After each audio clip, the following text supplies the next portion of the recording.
Maintenant, on va attaquer donc le fameux sujet de l'IA et savoir si elle va tous nous mettre au chômage. Quels sont les risques en général qu'on peut rencontrer ou les risques ou les avantages de l'IA.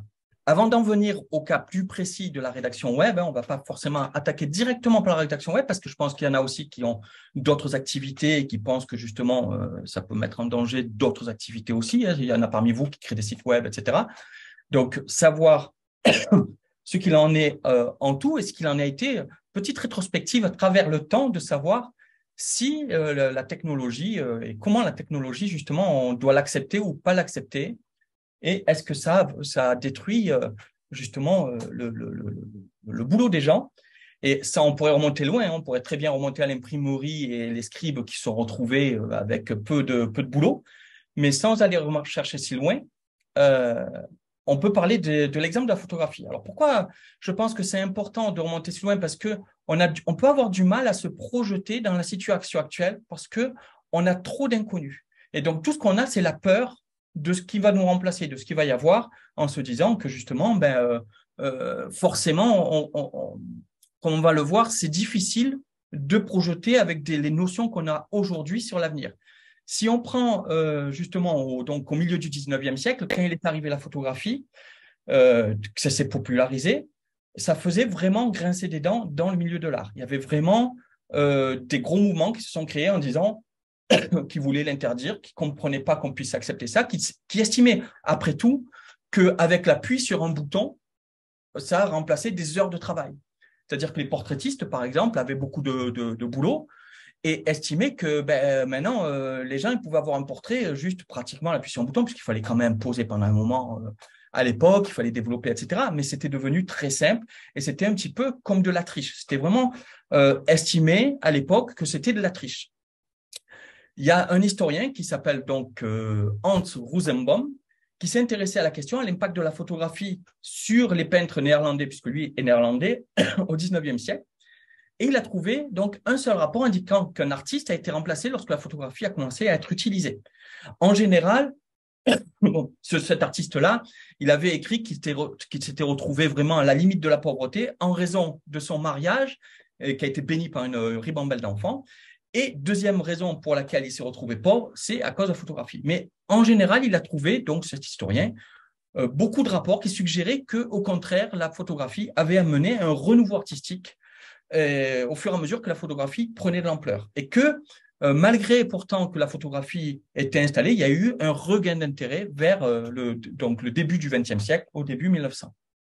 Donc déjà, euh, pourquoi en fait ça faisait si peur au début? Parce que justement, on s'imaginait remplacé par un truc qu'on appuie sur un bouton, mais en réalité, par exemple, parmi les peintres néerlandais, ceux qui s'en sont le mieux sortis, c'est ceux qui ont, plus particulièrement les portraitistes, hein, c'est ceux qui ont au contraire embrassé cette nouveauté-là et qui se sont dit qu'au lieu d'essayer de la combattre, parce que de toute façon, c'est un combat perdu d'avance, puisque on ne peut pas freiner le progrès, on peut pas, ils ne pouvaient pas à l'époque dire on va arrêter la photographie, on va les empêcher, on va faire comme les taxis qui voulaient bloquer Uber. Et donc, ils ont bien été obligés de faire avec. Et au contraire, certains ont ajouté donc l'activité de photographe à celle de peintre, d'autres ont inclus la prise de photos à leur processus pour économiser des heures d'immobilité à leurs clients, pour faciliter leur travail à eux aussi.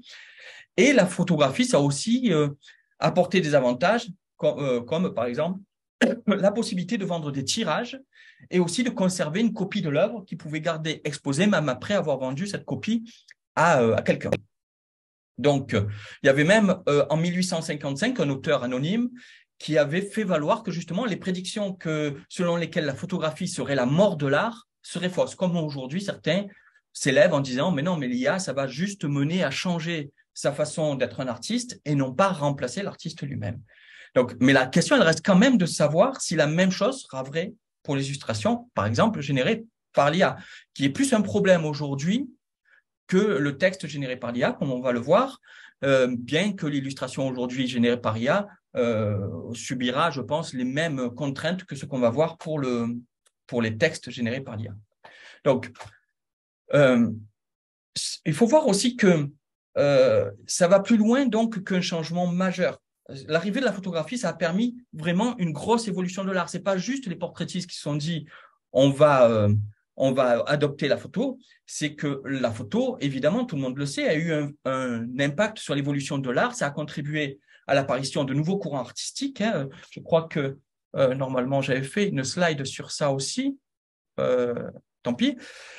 Ça, par exemple, il n'y aurait pas eu sans la photo, il n'y aurait pas eu certains courants artistiques comme le fauvisme au XXe siècle ou comme l'impressionnisme qui a émergé en France justement au milieu du XIXe siècle parce que les artistes se sont dit qu'à cause de la photo, leur boulot était tronqué et donc ils ont voulu s'éloigner le plus possible de la photographie en faisant quelque chose qui n'était pas basé sur le réalisme mais basé sur la couleur, sur la lumière et les couleurs plutôt que sur la représentation précise des détails.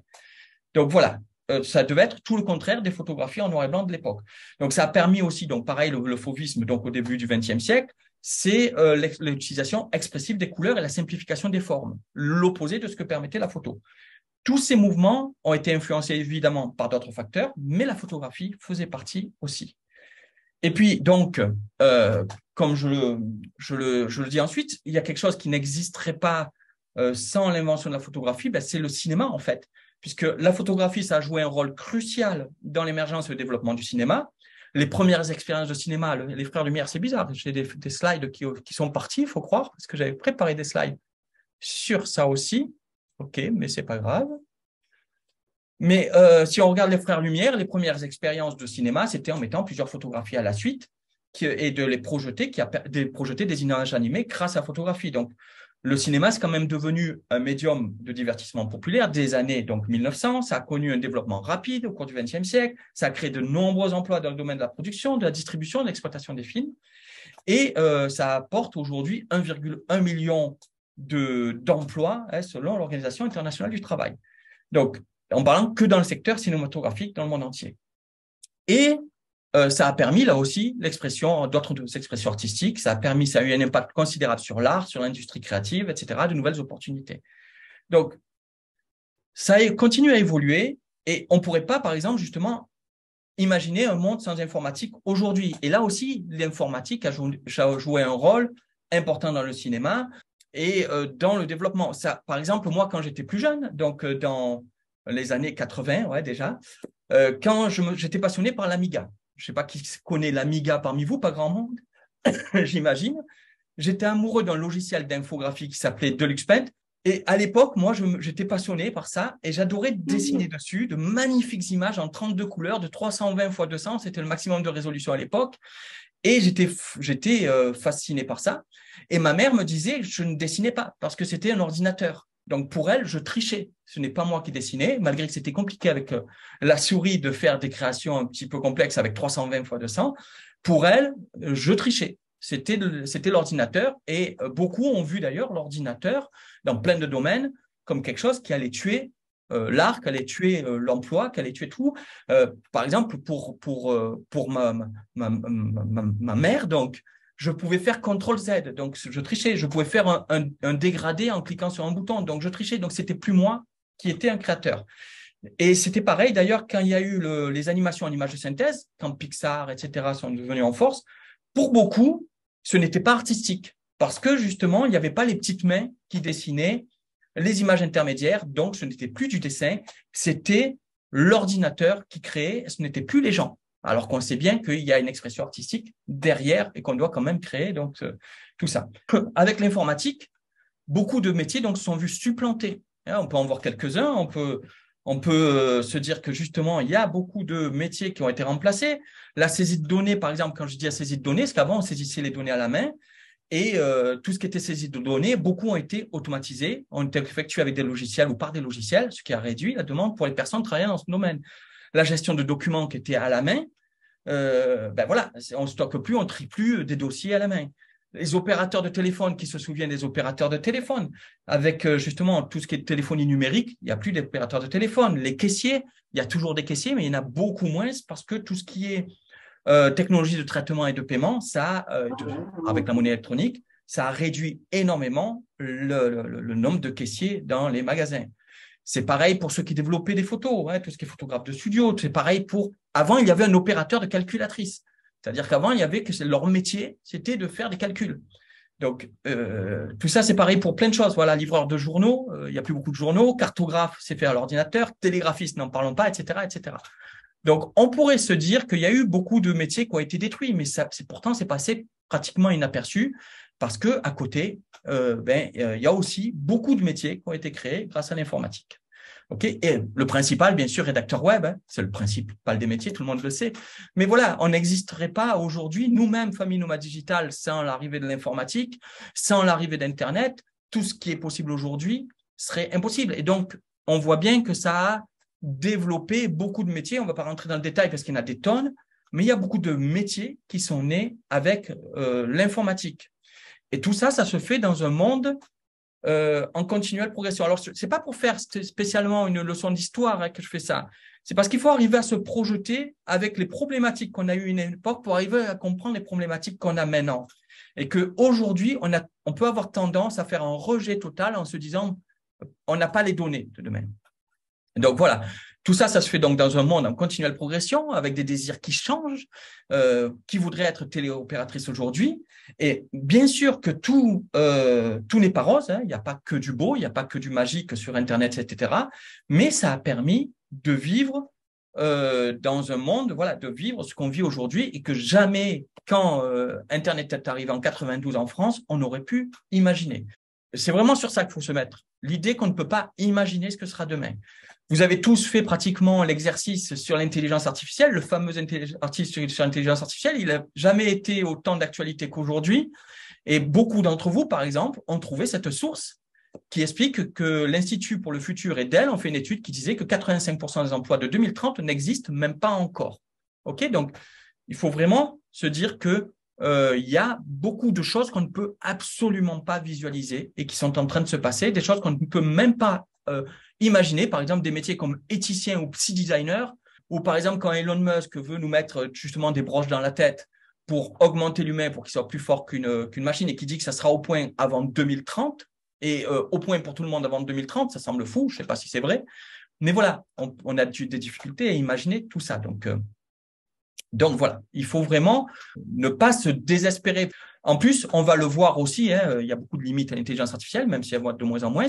Mais donc, quand son métier il change, plutôt que de se dire, bien sûr qu'on peut avoir peur et se dire je vais être ringardisé. Donc c'est normal qu'on ait une certaine réticence parce que voilà, à l'arrivée de l'appareil photo, comme expliqué sur le slide, qui aurait pu imaginer qu'un simple bout de papier imprimé allait évoluer jusqu'à devenir Avatar 2 au fur et à mesure que l'évolution technique avance.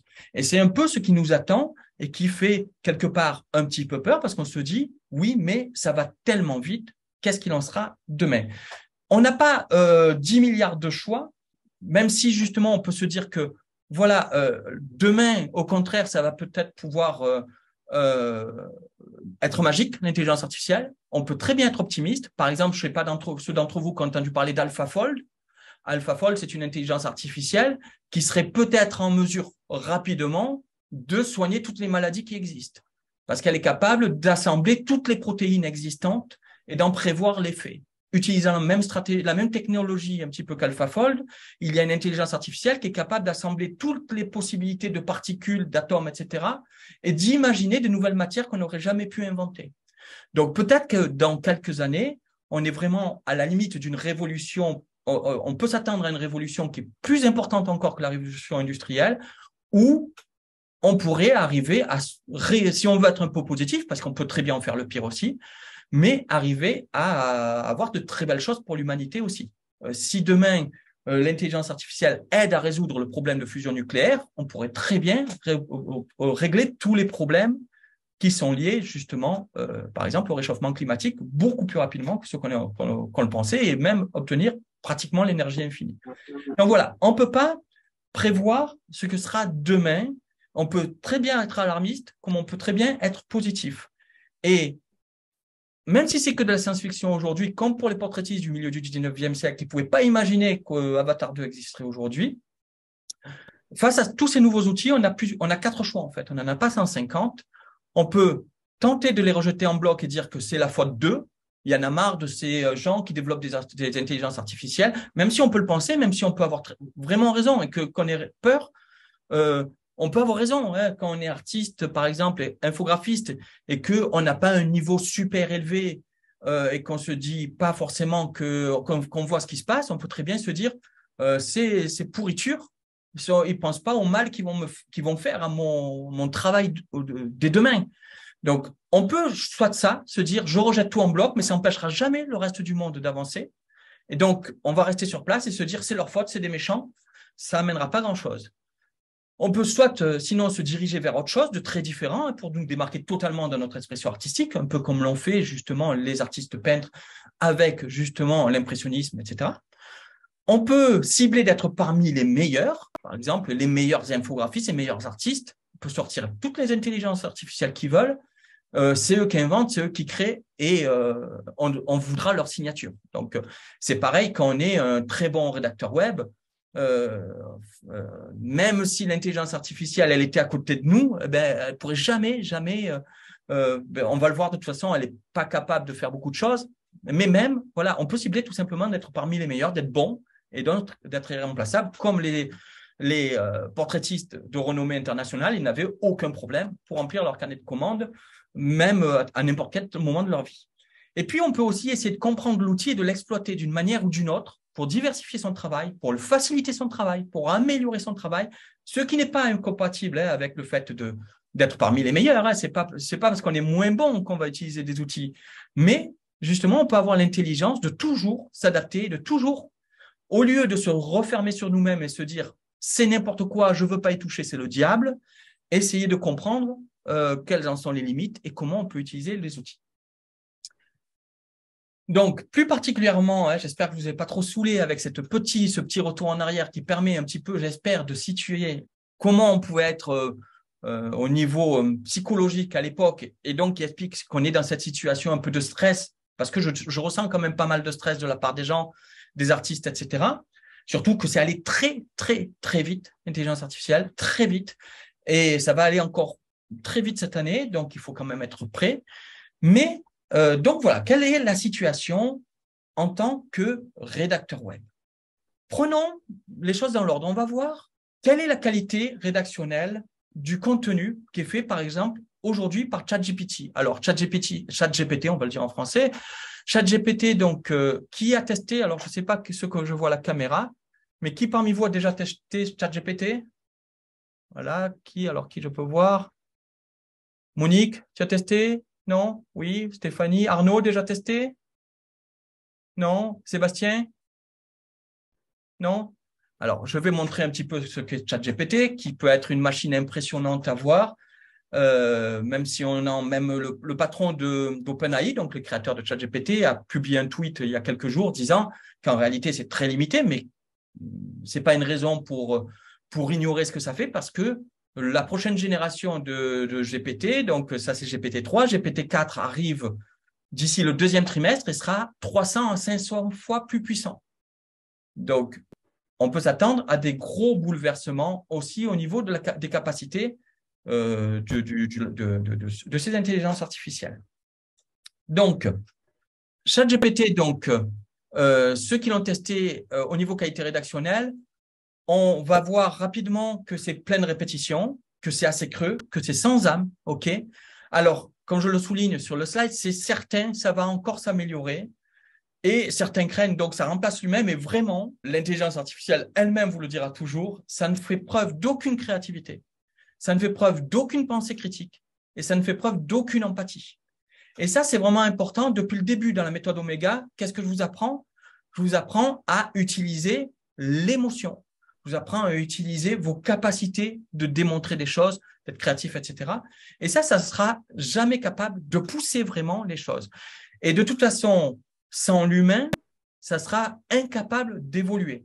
D'accord? Ça ne fait que prendre les données fournies par des humains pour arriver à comprendre comment aligner des mots. En réalité, avec peu d'intelligence, ce n'est pas de la réelle, on appelle ça de l'intelligence artificielle, mais ce n'est pas de l'intelligence, c'est des modèles. Voilà, c'est de la répétition de modèles. Notons aussi qu'au niveau qualité rédactionnelle, en réalité, si on lui demande un article de bout en blanc, genre écris-moi un article sur le jeûne intermittent, il va faire un article de très moyenne qualité, voire de mauvaise qualité, ce qui n'empêche pas que comme on peut discuter avec ChatGPT, on peut améliorer le contenu et avec beaucoup de patience, on peut même, si on est rédacteur web et qu'on sait ce qui est les ressorts d'un bon article, on peut lui dire fais-moi une phrase plutôt comme ci, fais-moi un texte qui contient cela, etc. Donc on peut l'améliorer.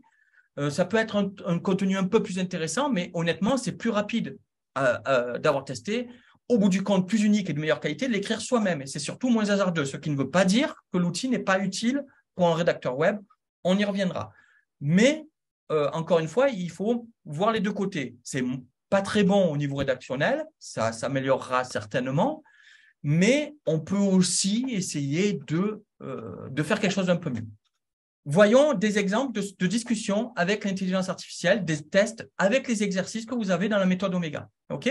Donc, dans la méthode Omega, par exemple, vous avez un exercice qui est de rédiger les 2 premiers paragraphes d'un article présentant le jeûne intermittent comme la meilleure solution pour perdre du poids. Vous vous rappelez de cet exercice? Donc, faisons le même exercice avec ChatGPT et voyons le texte qu'il nous fait. Donc, le jeûne intermittent est une pratique de plus en plus populaire pour perdre du poids. En effet, cette méthode consiste à alterner des périodes de jeûne avec des périodes d'alimentation normales. Plusieurs études scientifiques ont montré que le jeûne intermittent peut non seulement aider à perdre du poids, mais aussi améliorer la santé en général. Il y a plusieurs avantages au jeûne intermittent en tant que méthode de perte de poids. Tout d'abord, il peut aider à réduire l'apport calorique en limitant la fenêtre de temps pendant laquelle on peut manger. Cela peut faciliter la perte de poids en créant un déficit calorique. En outre, le jeûne intermittent peut également améliorer la sensibilité à l'insuline et réduire le niveau d'inflammation dans le corps, ce qui peut être bénéfique pour la perte de poids. Bon, on note que ça vole pas très haut, ça vole pas très haut au niveau qualité, et que c'est tout le contraire de ce qu'on apprend dans la méthode Omega au niveau du texte. Ça ne veut pas dire qu'on ne peut pas retrouver ce type de texte malheureusement sur le web, mais il y a beaucoup de répétitions, ça manque d'informations, ça tourne en rond, il y a vraiment un pédalage dans la semoule. Et il faudrait vraiment lui dire quoi dire parce que franchement, ça n'a aucune valeur en tant que texte pour la rédaction web. Ça n'empêche pas encore une fois qu'on va trouver ce genre de daube sur le web, mais c'est ce qui fait la différence entre un bon rédacteur web et un mauvais rédacteur web. Donc, premier exemple sur ça, sur la qualité rédactionnelle, et ça, on le retrouve très souvent. Même en lui disant « arrête de faire des répétitions », il faut passer derrière parce qu'il continue à faire des répétitions. Même en essayant, il va dire « j'ai enlevé les répétitions », mais en fait, on les retrouvera. Bref, il y aura des lourdeurs comme ça qu'on va retrouver. On va essayer d'être plus précis dans ce qu'on va lui demander pour un autre exercice que vous avez dans la méthode Omega. Peux-tu écrire l'introduction d'un article de blog sur le sujet « Pourquoi renouveler ses vœux de mariage ?» Peux-tu rédiger quelque chose d'assez court avec un brin de poésie en décrivant la scène romantique qui donne envie de lire la suite et de vivre soi-même cet événement? ChatGPT donc me sort « Renouveler ses vœux de mariage est un moment romantique et émouvant lorsque 2 personnes célèbrent leur amour et leur engagement l'une envers l'autre. Imaginez une belle journée ensoleillée, un couple main dans la main sur une plage de sable blanc, le bruit des vagues en arrière-plan tandis qu'ils s'engagent à nouveau l'un envers l'autre. C'est une occasion de renouveler leur amour, de réaffirmer leur engagement et de célébrer leur relation. Dans cet article, nous explorerons les raisons pour lesquelles renouveler ses vœux de mariage peut être une expérience significative et enrichissante pour un couple. » C'est pas très bon, mais on voit que c'est un petit peu mieux en lui disant de faire des trucs bons. En même temps, est-ce que c'est de la qualité d'un rédacteur web humain? Je pense franchement pas. On est d'accord qu'on n'est pas dans la qualité de ce que vous êtes capable de faire. Continuons. Rédige l'introduction courte, 50 mots maximum, d'un article sur le sujet 10 astuces pour entretenir sa mémoire. Alors, je lui donne des informations. Destiné à des hommes ou femmes de plus de 55 ans, utilise l'émotion pour rendre l'introduction accrocheuse et donne envie de lire la suite. N'hésite pas, si besoin, à utiliser une statistique en citant la source pour souligner la véracité de ce que tu dis. D'accord? Voici ce qu'il m'écrit. Vous commencez à oublier les noms des gens que vous connaissez depuis des années. Vous avez du mal à retenir des informations importantes. Ne paniquez pas, vous n'êtes pas seul. Selon une étude de l'Organisation mondiale de la santé, la perte de mémoire est un problème courant chez les personnes âgées de plus de 55 ans.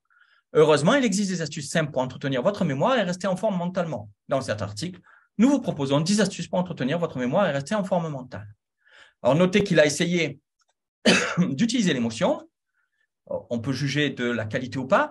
On voit aussi qu'il a déformé ici la réalité pour adapter, pour mettre justement le fait que je lui dis que c'est pour des personnes de 55 ans.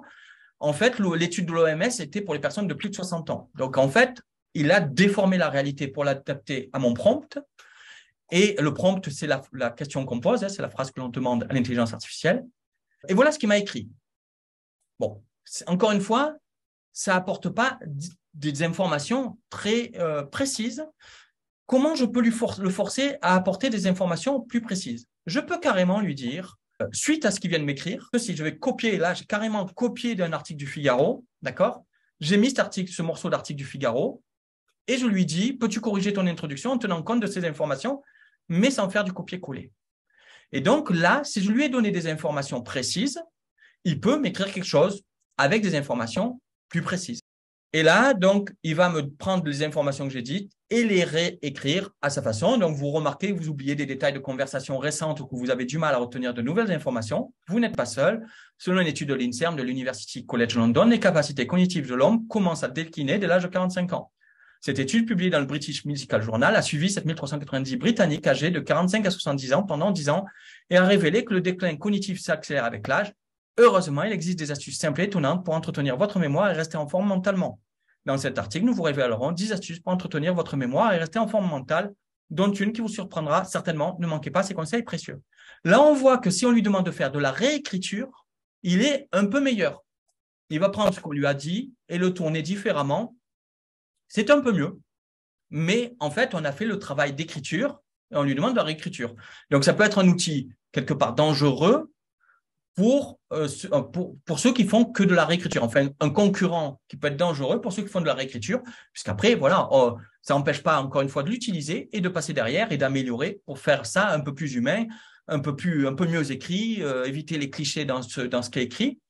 Mais là, en lui donnant un maximum d'informations, on obtient quelque chose qui est un peu plus proche d'un travail correct. OK. Maintenant, qu'en est-il si je veux lui faire écrire un article, que ce n'est pas moi qui lui donne les informations et que je lui dis écris-moi un article sur tel sujet, est-ce qu'il va avoir des informations correctes? Alors, contrairement encore une fois à ce qu'on pouvait avoir jusque-là qui était vraiment risible, on peut avoir des conversations avec ChatGPT qui sont même intéressantes, qui sont parfois instructives. Il faut garder une certaine distance. Par exemple, si on doit lui demander des conseils médicaux, il vaut mieux se méfier parce qu'il peut dire des trucs un peu chelous. Mais par exemple, quand on développe, quand on a un problème avec du code PHP, par exemple, on peut lui dire j'ai un problème avec tel code PHP et il va nous proposer des solutions. C'est pas toujours génial, mais c'est quand même top des fois qui nous dépatouille avec son intelligence artificielle. Et ça, c'est intéressant. Mais il faut vraiment savoir que le modèle donc, se nourrit d'informations trouvées sur le web et il ne discerne pas le vrai du faux. Il ne recoupe même pas réellement les informations. Il va piocher des informations, voir comment ça semble ces informations et par rapport à ces modèles, il va les recracher. OK? C'est vrai que pour se documenter, ça peut être intéressant, c'est même parfois bluffant de discuter avec cette intelligence artificielle, mais c'est parfois vraiment bizarre. Prenons donc des tests qui ont été faits.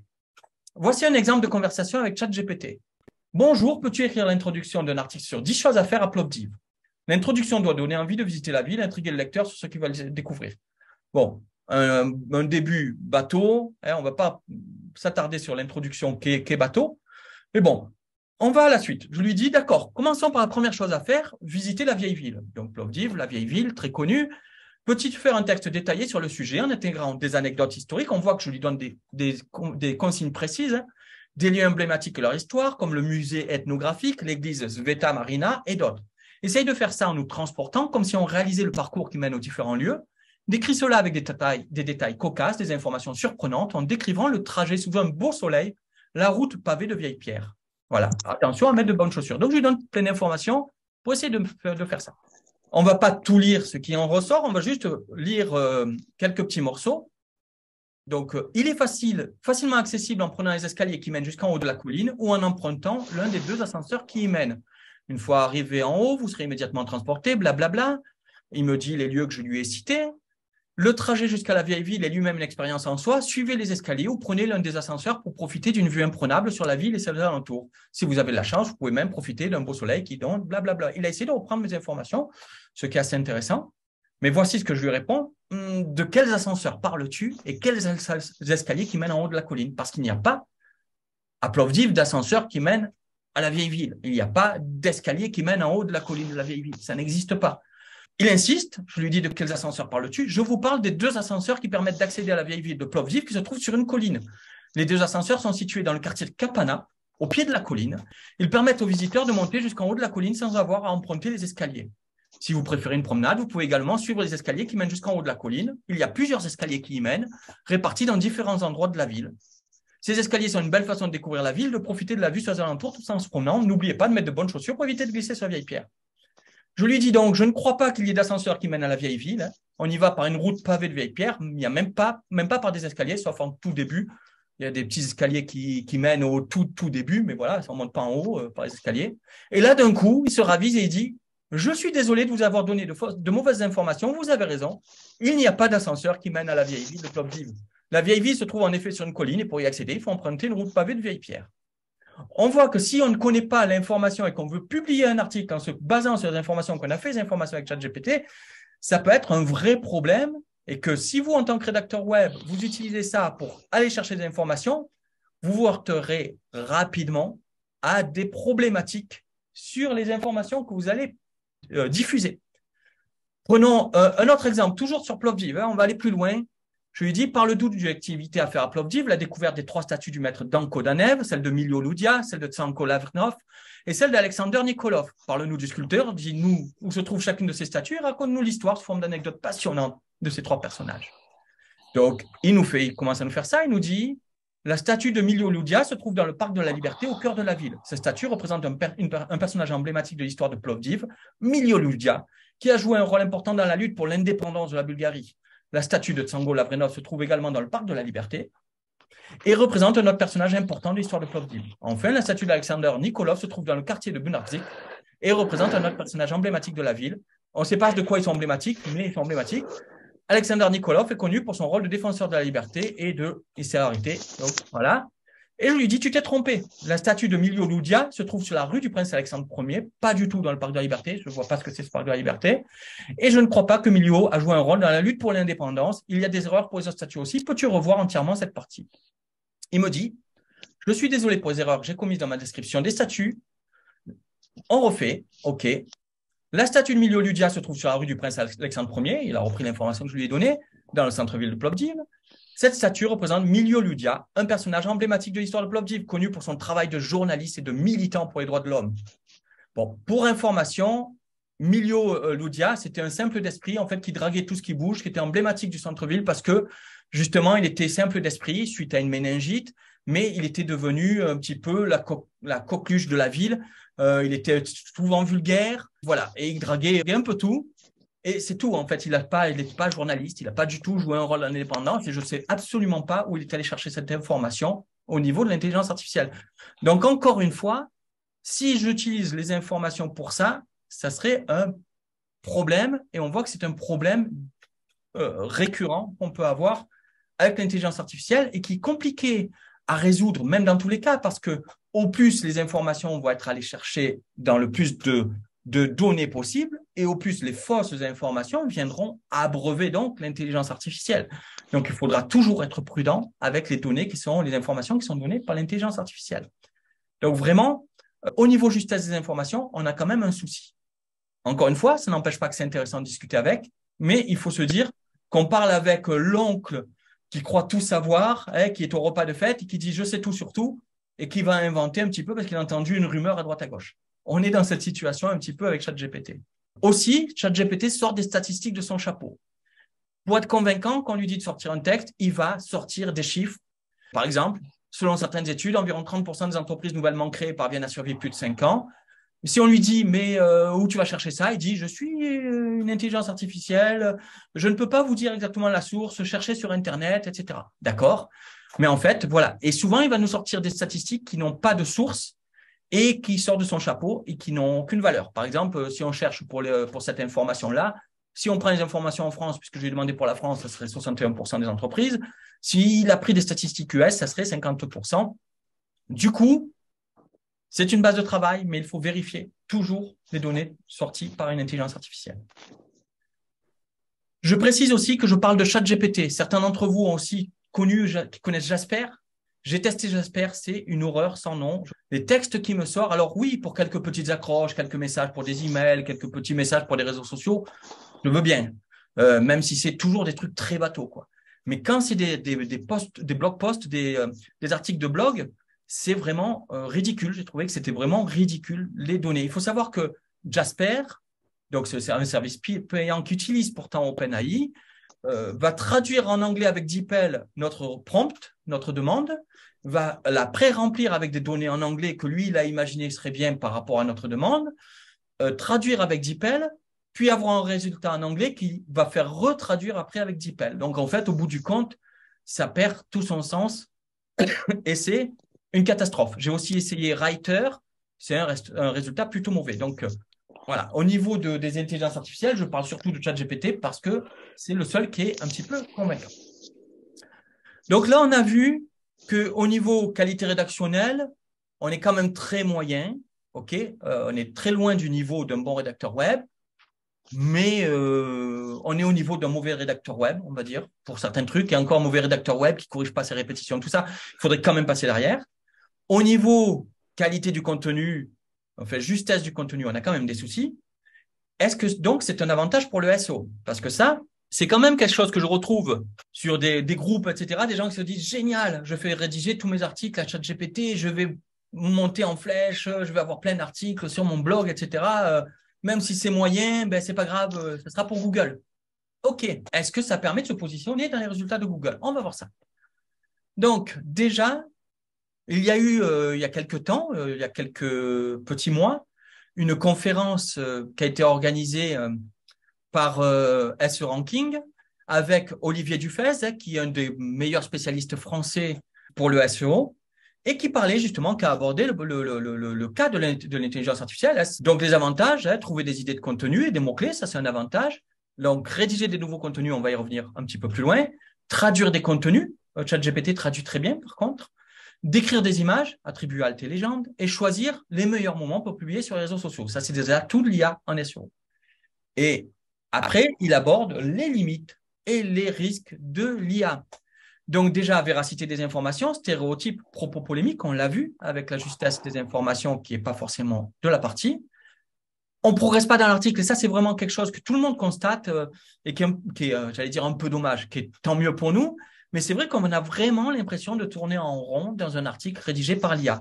Encore une fois, pour améliorer ça, il faut vraiment ne pas lui demander un article, mais lui demander les paragraphes, en fait, et lui dire, fais-moi un paragraphe qui contient ceci, qui contient cela, qui contient cela. Donc, avoir fait d'avance une structure et lui dire à ce compte-là, fais-moi des paragraphes qui contiennent ces informations-là. Bref. Voilà. Et puis, bon, des éventuels risques juridiques, parce que comme il va piocher des informations, moi, je pense que ces risques juridiques, très honnêtement, sont limités parce qu'il va faire un assemblage de mots très différent de l'article qui lui a servi de ressource, parce qu'en réalité, il ne copie pas un contenu, il n'y a pas vraiment de duplicate. Il va prendre les idées d'un contenu et il va les rédiger à sa façon à lui, qui est très particulière, comme on va le voir, qui est mécanique. OK? La rédaction est mécanique. Le point le plus important, c'est risque d'être reconnu par Google comme un contenu de faible qualité et ou écart généré par l'IA. Et ça, c'est vraiment un point très, très important de ce qui arrive là. C'est-à-dire que ceux qui aujourd'hui se disent, tant pis si c'est de mauvaise qualité, je vais publier des articles que je fais faire par ChatGPT, ils risquent de se retrouver vraiment comme en 2012, quand les Black Hat, les techniques d'optimisation SEO, permettaient de monter très haut dans les résultats de Google. Et quand Google a dit stop, arrêtez les délires et vos bourrages de mots-clés, etc., ils se sont retrouvés bannis. Ça a été une dégringolade, ça a été une vraie catastrophe pour beaucoup de sites en 2012. Et ça a été en réalité une bénédiction pour le web par rapport à toutes les daubes qu'il pouvait y avoir.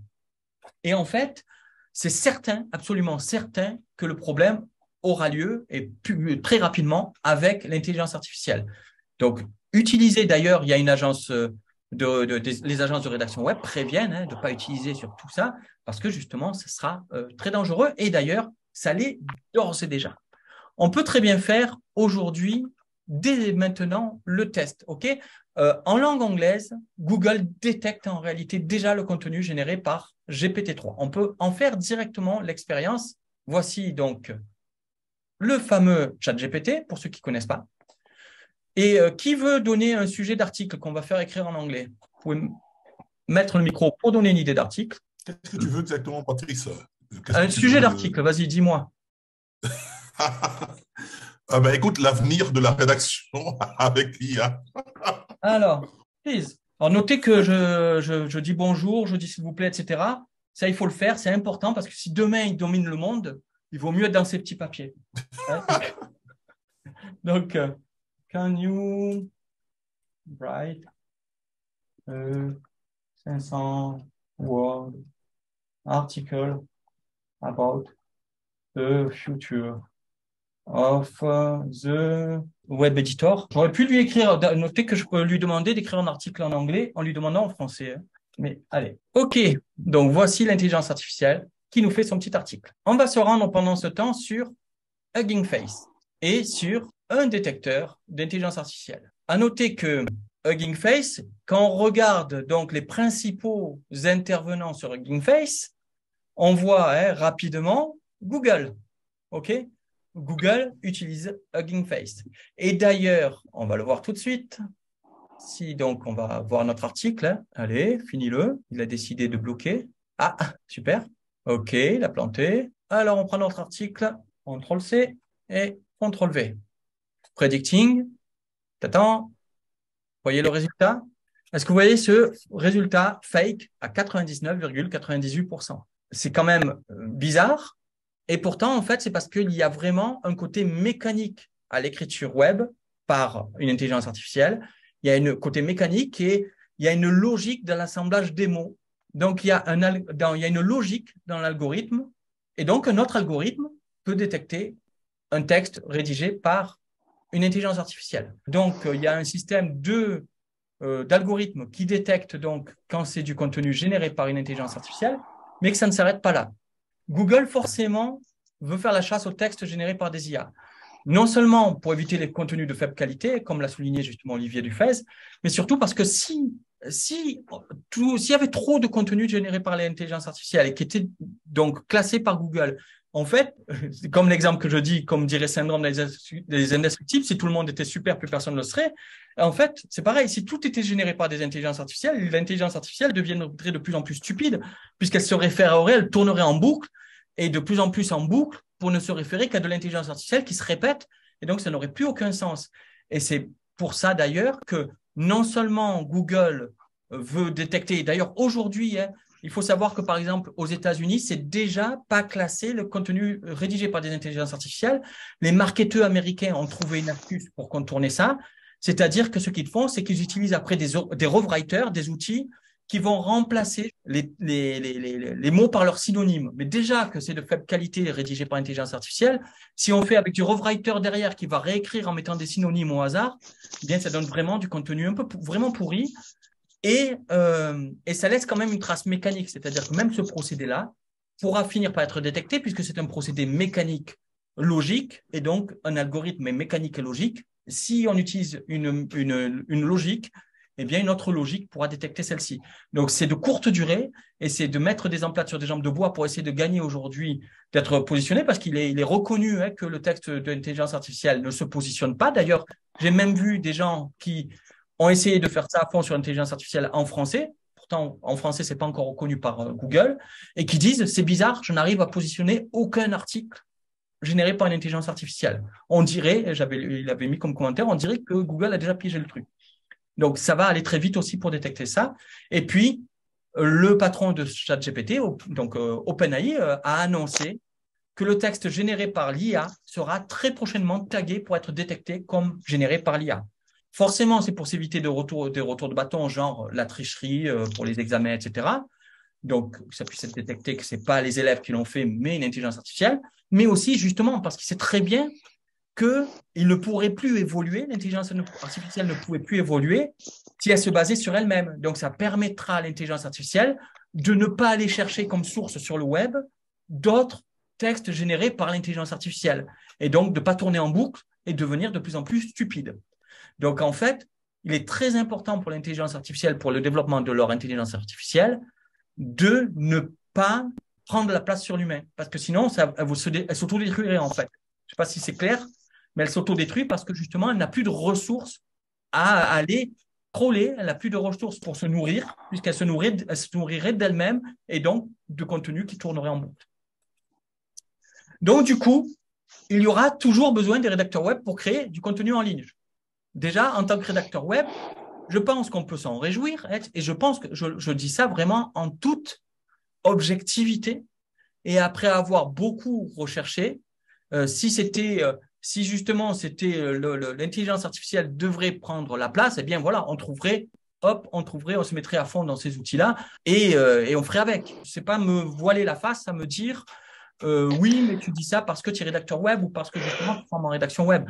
On ferait autre chose, on ferait différemment, on s'adapterait plutôt que de se laisser tuer parce qu'on se retrouve au pied du mur, on fait les aveugles. Donc vraiment, déjà le principal point qu'il faut noter, c'est le fait que le SEO et l'intelligence artificielle ne font pas bon ménage. On pourra s'en servir comme outil, mais pour commencer, pour travailler, mais on ne pourra pas lui confier la rédaction de contenu. Ça ne veut pas dire que ça ne sera pas utilisé par les clients. Les clients, par exemple, pourront l'utiliser pour des publications sur les réseaux sociaux, même si j'ai lu dernièrement que Facebook, par exemple, veut pouvoir détecter le contenu généré par les intelligences artificielles aussi pour moins se montrer du contenu qui est rédigé par les intelligences artificielles. Donc, ça risquera d'être un peu pareil sur les réseaux sociaux. Ça peut aider à trouver des sujets. Ça, c'est pratique. Quand on n'a pas d'idée de sujet, dis-moi des sujets sur sur telle thématique. Ça aide à trouver des sujets. Ça peut aider à rédiger des emails basiques, faciliter la rédaction d'emails, parce que sinon, ils sont un peu basiques. Mais voilà, ça peut aider pour du service après-vente, à apporter des réponses. Ça peut faire des résumés, des descriptions de vidéos. Ça peut être très pratique. Et les clients pourront aussi l'utiliser intelligemment pour vérifier notre travail en tant que rédacteur web. Par exemple, est-ce que le texte est suffisamment bien optimisé pour un mot-clé? L'intelligence artificielle pourra le leur dire. Le champ sémantique est-il correctement exploité? Oui, l'intelligence artificielle pourra les aider à voir si on est bien dans le bon champ sémantique, s'il n'y a pas des choses à enlever, des choses à ajouter. Est-ce que l'intention utilisateur est la bonne? Ça aussi, l'intelligence artificielle, j'ai fait des tests, elle peut donner l'intention utilisateur d'un article et on peut voir donc par rapport à ce qu'on avait prévu d'écrire, si l'intention utilisateur est la bonne, ce qui peut être un outil passionnant en tant que rédacteur web et qu'un client pourra utiliser pour vérifier notre travail. Et puis, aujourd'hui, ça ne marche pas bien du tout, mais dans un futur proche, on peut s'attendre à ce qu'on pourra lui demander, y a-t-il des fautes dans le texte, et qui pourra souligner toutes les fautes qu'il rencontre dans le texte. Aujourd'hui, bizarrement, si dans un texte, vous lui dites, est-ce que vous faites exprès de mettre des fautes, vous lui dites, est-ce que tu vois une des fautes dans ce texte? Il va pas repérer les fautes. Il va, par exemple, voir des fautes autres. Par exemple, si j'ai dit business, il va dire, mais il vaut mieux dire entreprise, parce que justement, il est dans un modèle très classique. Mais par contre, si je lui dis, et dans cette phrase-là, tu es sûr que tu ne vois pas de faute? Et là, il va dire, effectivement, dans cette phrase, il y a telle faute. Et on va lui dire ensuite, et dans ce mot-là, tu es sûr que tu vois pas de faute? Non, le mot efficacité veut dire que c'est efficace. C'est l'exemple que j'ai fait tester. Et je lui ai dit, tu es sûr qu'il est bien écrit, efficacité? Et il va dire, ah oui, effectivement, efficacité, il y a 2 F. Pour dire que c'est assez bizarre la façon de travailler. Et il faut lui souligner, lui mettre sous le nez pour qu'il détecte certaines choses. Donc, c'est assez bizarre aujourd'hui, mais on peut s'attendre à ce que dans un avenir proche, ce soit un peu plus efficace. Donc, c'est comme les élèves de collège, en fait. Exactement. C'est exactement ça. C'est un peu bizarre. Et je lui ai demandé comment il expliquait ça. Et il me répond, vous savez, même pour les humains, c'est compliqué de voir des fautes quand il y a beaucoup de texte, alors que sur un peu de texte, on le voit facilement. Mais j'ai envie de lui dire, mais tu es une machine. Tu devrais voir. Antidote, il la voit, la faute. Donc, comme quoi, on n'a pas la même logique de travail, de façon de travailler avec l'intelligence artificielle. Donc, ce qu'on a vu que peut faire un client, il faut bien voir que nous aussi, en tant que rédacteur web, on pourra en faire et bien d'autres aussi. Oui, en tant que rédacteur web, au lieu d'avoir peur de l'intelligence artificielle, on peut vraiment tirer parti de celle-ci au lieu de la subir. OK? Donc, je suis en train de créer une formation qui sortira qu'au mois de mars, donc j'en parle en avance, où je vais mettre toutes les choses formidables qu'on peut faire en tant que rédacteur web pour aider dans son travail. Et ça peut être un niveau justement qui est mind-blowing pour certaines choses parce que, par exemple, pour nous aider à rédiger une structure, pour nous aider à nous débloquer, par exemple, l'intention utilisateur ou des trucs comme ça, c'est vraiment très pratique. Et il y a beaucoup, beaucoup de choses qu'on peut faire. OK? Donc, je préparerai ça tranquillement. Je vais sortir régulièrement des vidéos, travailler sur la formation. Et c'est les membres du Mastermind Omega, dont je vais parler bientôt, qui auront accès au chapitre de la formation au fur et à mesure de sa création. Mais il faut vraiment vous dire, dans tous les cas, l'intelligence artificielle, ça ouvre la porte à de nouvelles opportunités en tant que rédacteur web. Ne surtout pas, chacun d'entre vous, paniquer en disant oui, mais l'intelligence artificielle, ça fait ceci, ça fait cela. C'est pas sur le même terrain qu'on se bat du tout. Et ça fait vraiment que ça va vraiment permettre de faire évoluer le métier, tout simplement, avec des outils qui vont permettre de vous aider dans le travail plutôt que d'avoir peur du changement. Et tout ça en gardant ce qui fait que aucun d'entre vous n'est remplaçable par aucune machine en réalité. Ni aujourd'hui, ni avant longtemps, en tout cas. Si on arrivait à très longtemps, ce serait obligatoirement, d'ailleurs, en Chine, c'est déjà, par exemple, en Chine, il y a déjà une loi qui oblige d'indiquer tout contenu visuel ou rédactionnel qui est créé par une intelligence artificielle. L'administration Biden aux États-Unis veut très rapidement sortir une loi sur l'intelligence artificielle pour qu'on soit obligé d'indiquer que ça a été créé par une intelligence artificielle. En Europe, il faut s'attendre à la même chose. Hein. Les gouvernements vont faire la même chose aussi. Et en même temps, je trouve ça bien pour que justement, ce soit pas juste du truc craché. Et donc, c'est normal hein, pour éviter d'avoir des trucs crachés par des machines et donc qu'on sache ce qu'il en est. En même temps, il ne faut pas que ça freine l'évolution du côté positif qu'on peut avoir dans les intelligences artificielles et qui peut nous aider à faire du travail de meilleure qualité et travailler beaucoup plus vite. Par exemple, pour faire une structure, ça pourrait aller beaucoup plus vite et ça ne gâche en rien nos compétences en tant que rédacteur web. Au contraire, c'est un peu comme si on disait, c'est tricher, on utilise Antidote au lieu d'être absolument des machines en français. Et c'est comme tout, au lieu d'écrire à la main, on utilise Word pour écrire ou pour mettre en forme, etc. Donc tout ça, il faut vraiment vous dire que si vous êtes de ceux qui ont peur de l'intelligence artificielle, vraiment, je veux vous rassurer aujourd'hui, il ne faut pas faire l'autruche et il faut vraiment voir ces outils comme des outils que vous allez pouvoir utiliser. Des outils que vous restez, ce n'est pas du tout obligatoire pour un rédacteur web d'utiliser l'intelligence artificielle, loin de là. Mais ça peut permettre d'améliorer sa productivité, d'enrichir son offre, d'aider à communiquer soi-même et de gagner plus rapidement parce que justement, on peut travailler plus vite. OK ?